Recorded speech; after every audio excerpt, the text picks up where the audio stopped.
Watch India's largest kids library only on Jio Hotstar. Download the app now.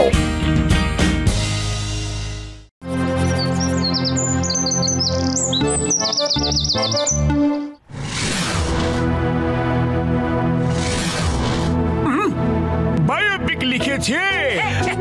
কি হয়েছে? আরে লোকেদের জীবন কাহিনী নিয়ে অনেক ফিল্ম তৈরি হয়েছে, আমিও কোনো একজনের বায়োপিক লিখবো এবং সেটার উপরে ফিল্ম বানাবো, কিন্তু কিভাবে আর কাকে নিয়ে যে লিখি। হ্যাঁ, ও মুটুমের ভাই, আমার বন্ধু, আমি একজন এত বড় সায়েন্টিস্ট, আমার বায়োপিক লেখো বন্ধু। আরে ভাই, আমার সিঙ্গারা হইল গিয়া সারা দুনিয়ায় ফেমাস, আমার আত্মজীবনী লেখো না। আমার সাহসিকতার কথা লেখো, নাহলে আমি তোমাকে জেলে পুরে দেব। ওই কারোর উপরে করে ফিল্ম তৈরি হবে না, বায়োপিক তো শুধু আমার উপরে তৈরি হবে। কিন্তু বক্সার দাদা, তোমার উপরে কেন? ওই আমি হলাম একজন মহান বক্সার। আরে কত বাধা বিপত্তি পেরিয়ে আমি বক্সিং চ্যাম্পিয়ন হয়েছি, ফুরফুরে নগরের নাম উজ্জ্বল করেছি। আমার উপরে বায়োপিক লেখা উচিত, আমার উপরে তৈরি হবে। কিন্তু আপনার লাইফে তো কোনো টার্ন বা টুইস্ট কিছুই তো নেই, একটু রোমাঞ্চকর ভাবও তো থাকা উচিত। রোমাঞ্চকর করে তোলো, যত ইচ্ছা করো, কোনো টেনশন নেই, কিন্তু বায়োপিক তো আমার উপরে তৈরি হবে। না হলে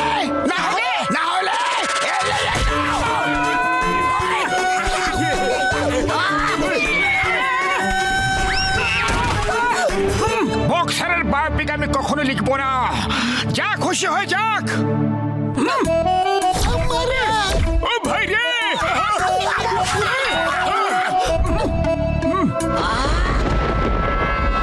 আমার ভাই, আমার বন্ধু, আমার মতে বক্সারের উপরে ফিল্ম বানানো একদম ঠিক হবে বন্ধু। আমি আমার 20 বছরের অভিজ্ঞতায় বক্সের থেকে মহান ব্যক্তি কখনো দেখিনি। বক্সার খুবই মহান ব্যক্তি, মহান তো খুব মহানতর। তোমরা এরকম কেন বলছো? যেন মনে হচ্ছে বক্সার দাদা পেছনেই আছে। মুটুমের ভাই, আমার বন্ধু, বক্সের মতো এত মহান ব্যক্তি এই দুনিয়া এখনো জন্মই নেয়নি ভাই আমার, ওর উপরে লেখো বন্ধু। আচ্ছা, তাহলে আমি মহান ব্যক্তি নই, মহান কিনা সেটা এখনই প্রমাণ হয়ে যাবে। ওই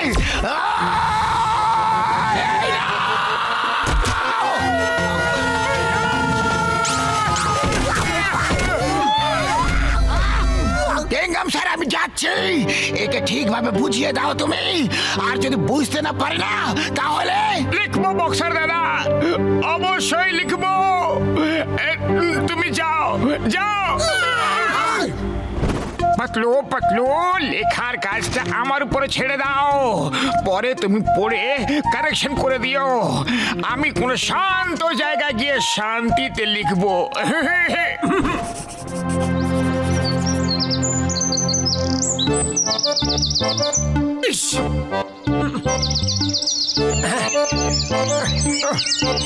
আরে চুপ করো, আমাকে একটা বায়োপিক লিখতে হবে। বায়োপিক বানাও। আমাদের এলাকায় এসে আমাদেরই হুমকি দিচ্ছে, ওকে এক্ষুনি শিক্ষা দিই, চলো। আরে না গো, বাবা গো, পালাও গো।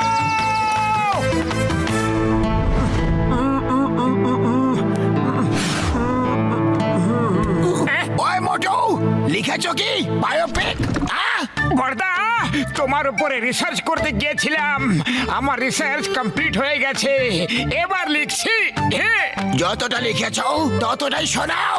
ওই শোনাচ্ছি। বক্সারের ছোটবেলা খুব কষ্টে কেটেছে। ছোটবেলায় খুব দুষ্টু ছেলে ছিল, সবার সাথে ঝগড়া করতো, মারপিট করতো, লোকেদের টাকা পয়সাও কেড়ে নিত। ও খুব বাজে ছেলে ছিল, বক্সারকে কেউ ভালোবাসতো না, বক্সারের কাছ থেকে সবাই দূরে পালিয়ে যেত। হ্যাঁ, এরপর মোটু, ফায়ার ব্রিগেড ডাকতে হবে। মোটু, এবার থামো, থেমে যাও। ওই, আমি এত বাজে ছিলাম, এত খারাপ। ওই ছোটবেলা আমি খারাপ ছেলে ছিলাম। কি লিখেছ? আরে বড়দা, আমি তো লেখা টুইস্ট দিচ্ছি, টুইস্ট। বক্সার দাদা, ছোটবেলায় তুমি বাজে ছিলে, কিন্তু একদিন এমন ঘটনা ঘটবে আর তারপর তুমি ভালো হয়ে যাবে আর ডিসাইড করবে যে বক্সিং করবে নাকি অন্য কিছু। আচ্ছা, এরকম ব্যাপার নাকি? Okay, I am sorry, very sorry. ঠিক আছে, ভালো করে লেখো, আমি আবার আসবো, আবার শুনবো। ওকে, আসলাম। তাহলে মোটু বক্সারের বায়োপিক লিখছে। আমার শয়তানি মাথায় একটা তুফানি আইডিয়া খেলাধুলা করছে।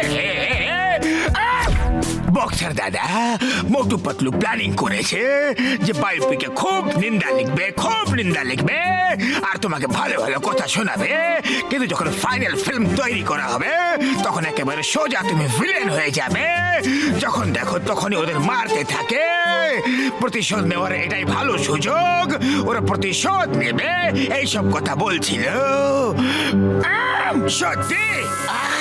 মোটু পাতলু, এসো এসো, চা খেয়ে যাও, আমি চা বানিয়েছি, চা জল খাবার করে নাও, তারপর শান্তিতে বসে লিখবে। আরে খুব ভালো, খুব ভালো। বক্সার দাদা জীবনে প্রথমবার চা জল খাবার খেতে দেখেছে। চলো সবাই মিলে যাই, চলো।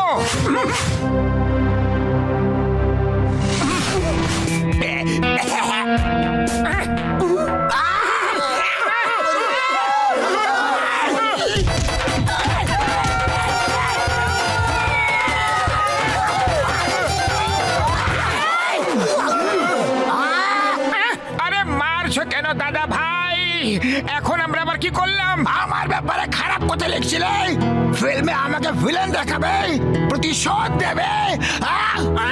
বক্সার দাদা, এসব কথা তোমাকে আবার কে বললো? আরে জন বলেছে, বুঝতে পারলে? জন।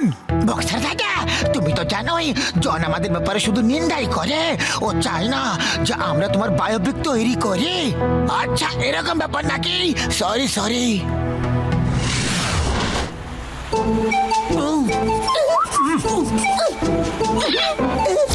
হ্যাঁ, লিখে ফেলেছি। ওই মোটু, কি হয়েছে? লেখা শেষ হলো কিনা তোমার? হয়ে গেছে বক্সার দাদা, একদম প্রস্তুত। হ্যাঁ, তাহলে চলো এবার পড়ে শুনিয়ে দাও। কোথায় যাই, কোথায় যাই? হ্যাঁ, এই তো এখান থেকে শোনাবো। তুমি খুব মারো আমাকে দাদা, মাইক লাগিয়ে দিয়েছি। হ্যাঁ, এবার ঠিক আছে, এখান থেকে শোনো। বক্সার ছোটবেলা লোকেদের খুব মারতো, লোকেরা ওর কাছ থেকে দূরে পালাতো। টুইস্ট আসবে, পরে টুইস্ট আসবে। বক্সার প্রথমে তো খাতা পেন্সিল এইসব চুরি করতো, তারপর আস্তে আস্তে যখন বড় হতে থাকলো তখন বড় বড় জিনিস চুরি করতে থাকলো। একবার হোটেল থেকে খাবার চুরি করে পালাচ্ছিল। এই, আমি হোটেল থেকে খাবার চুরি করে পালাচ্ছিলাম? এটা কবে হলো, কিভাবে হলো? ওই, এসব কি লিখেছো? বক্সার হোটেলের তালা ভেঙে ভেতরে ঢুকলো আর প্রচুর প্রচুর খাবার টিফিনে ভরে নিয়ে পালালো। হোটেলের ম্যানেজার ওকে খাবার নিয়ে পালাতে দেখে নিল।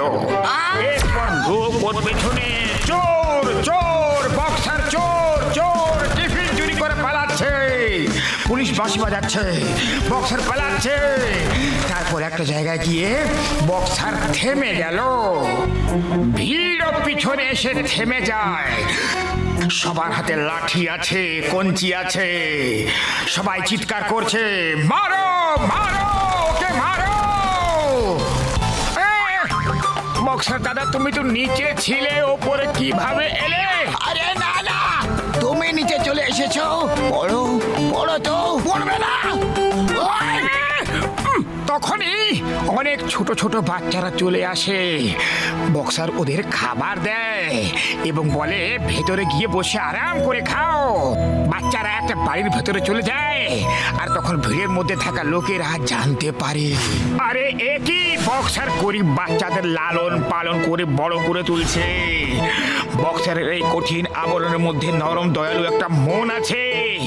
লোকেরা বক্সারকে গলায় জড়িয়ে ধরলো আর ওকে ওকে প্রফেশনাল বক্সার হওয়ার পরামর্শ দিল, আর যাতে সে বক্সিং করে ওই বাচ্চাদের জন্য টাকা আয় করতে পারে। আর সেদিন থেকে বক্সার দাদা হয়ে গেল। ওই ওই বাবা গো, ওই মোটু, তুমি তো আমাকে কাঁদিয়ে দিলে গো। কি সুন্দর বায়োপিক লিখেছো। ওই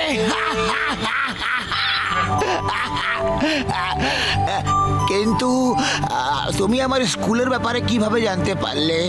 ওইসব তো আমি তোমাকে কোনদিন বলিনি। হ্যাঁ, ও আমার ভাই, আমার বন্ধু মোটু হয়তো এমনি রোমাঞ্চকর করার জন্য লিখে দিয়েছে।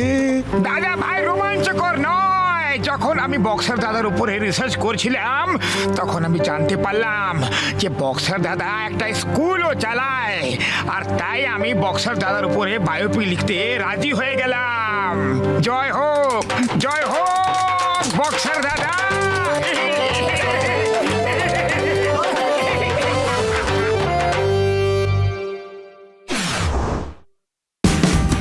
Watch India's largest kids library only on Geo Hotstar.